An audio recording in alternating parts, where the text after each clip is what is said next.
What's up, and welcome back to the channel for another 4K Blu-ray review. And today's movie is actually a trilogy of movies, and that would be the Oceans trilogy, consisting of Oceans 11, 12, and 13. Now I know what you're saying, the only good one in all these movies is Ocean 11, but we're going to get into all that. You're either in or you're out, right now. I'm a completionist, so of course I had to get all three films. But you're right, that first film is so good. Ocean's 11 is a near perfect film. Let's check out the Steelbook. Really awesome artwork, as always. Card on the back. A heart inside. Just a lone 4K disc. And then you got the crew. Pretty decent.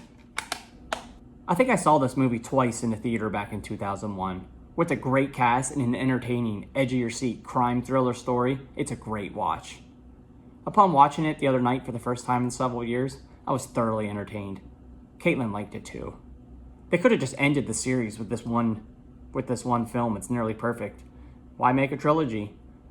They got the money, Daniel Ocean got the girl, and life was happy. But they made more. Cash grab. 12 was the worst one of all of them. At least they ended the series on a high note. 13 was much better than 12, but it still doesn't come close to 11. One thing that I found was quite comical was that Brad Pitt seemed to always have food in his mouth throughout most of his scenes in all three movies. Weird. Where'd she come from? Museum up there, she's a curator. There she is. Ocean's 11 is pretty simple to follow. Daniel Ocean, played by George Clooney, is released from prison, and within a day he hooks up with Brad Pitt's character, as well as Matt Damon, and 8 more thieves to take down 3 casinos run by Terry Benedict, played by Andy Garcia, who just so happens to be dating Ocean's ex-wife. Together, the team of 11 work meticulously, ironing out all the details so they can take the 3 casinos down in a matter of minutes and get away with $160 million. For the first time being available in 4K, Ocean's 11 looks great with its 2351 image. Even though it isn't in Dolby Vision, it looks great. Colors and blacks look terrific. Facial tones also looked great, though I swear there was a time I thought Clooney looked a little like he had too much plastic done. This is a great image throughout though. Mr. Wall still and Mr. Ocean in the West slots. The audio was presented in DTS HD 5.1 and it's great. We have excellent use of all speakers here with even deep low frequency effects and a wider range of musical numbers and background jingles. Dialogue was superb from all cast members. It packs a punch for sure.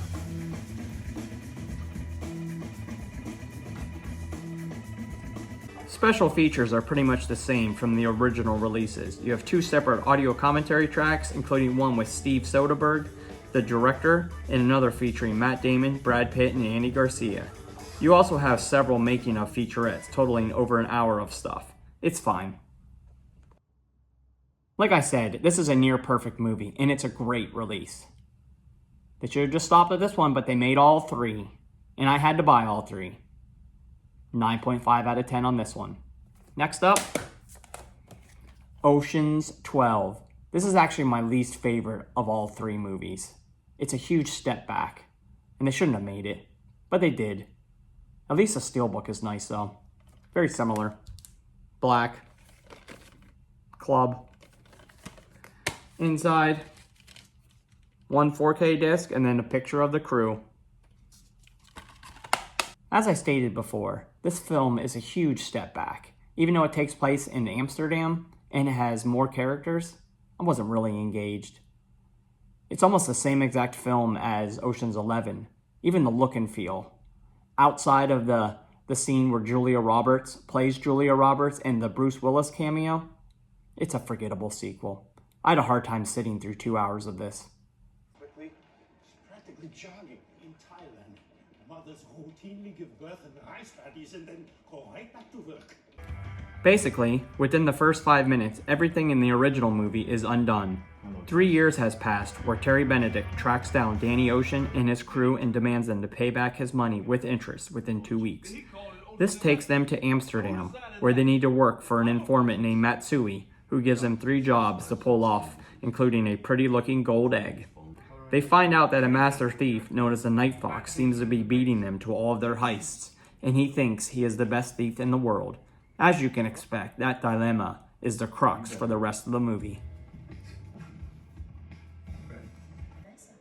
Much like Ocean's 11, this 2351 image looks great being on 4K for the first time. Colors popped, especially the blue skies and the black levels, and shadow details looked very nice. It's honestly like more of the same, which is a good thing. The audio track was again in DTS 5.1 HD, which was as good as the Ocean's 11 track. Nice musical numbers complement the dialogue-heavy film that was very clear and precise. A little more usage of the surrounds, I thought, and the low frequencies. They did it with the Leaning Tower of Pizza. Exactly, thank you. It took 300. In terms of special features, you have the standard commentary with Soderbergh, a couple making-of featurettes around 40 minutes worth, and 18 deleted scenes, which I didn't watch. Not bad considering.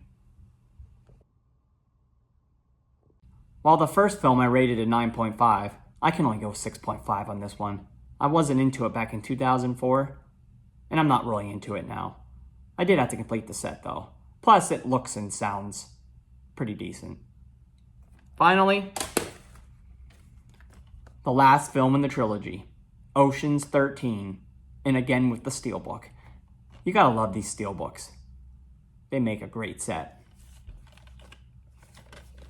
Red heart inside, standard 4K disc, picture of the crew. Even though this movie doesn't touch Ocean's 11, I still enjoyed it, and it is a step up from Ocean's 12. Al Pacino was a nice addition to an already outstanding cast. He plays an evil and conniving casino owner, which is kind of the opposite of the ruthless Andy Garcia. He's in it too. Ocean's 13 is very entertaining, and it offers a fresh twist on the trilogy. The crew from the first 2 films has returned to Las Vegas because one of their own, Ruben, has fallen ill after Willie Banks screws him out of the partnership for the latest and greatest casino on the strip. Danny, Rusty, and the rest of the crew want to give Ruben a reason to live, to get back at Banks by ruining the grand opening of his new hotel and taking him for millions at the same time. In order to achieve their objective, they will need to team up with Terry Benedict, who fronts them the money to purchase an expensive drill that causes earthquakes. They must, of course, steal the 5 coveted diamonds for Terry to repay him. Will they be able to pull it off and save their friend's life? My gut says yes.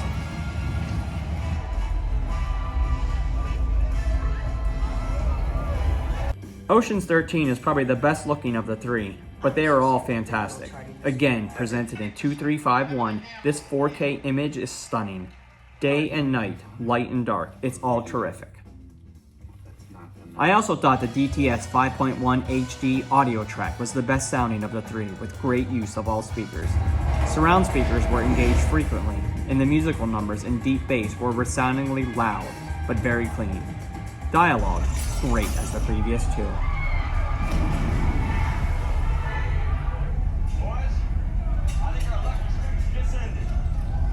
Special features included the Soderbergh commentary track, several making-of documentaries, and 4 deleted scenes.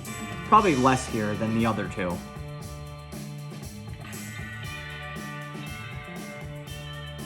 I genuinely enjoyed the third film and thought it sent the trilogy off on a high note. Well, at least more than Ocean's 12 did. 8 out of 10 on this one. There you have it. We went through all 3 films, and like I said, you probably only need to buy Ocean's 11 because that's the best one. But maybe you want to get 3 nice looking steelbooks. If that's the case, get all 3. Well, that's it for today. Come back again for another 4K Blu-ray review. Make sure to like, subscribe, comment, and share, bruh.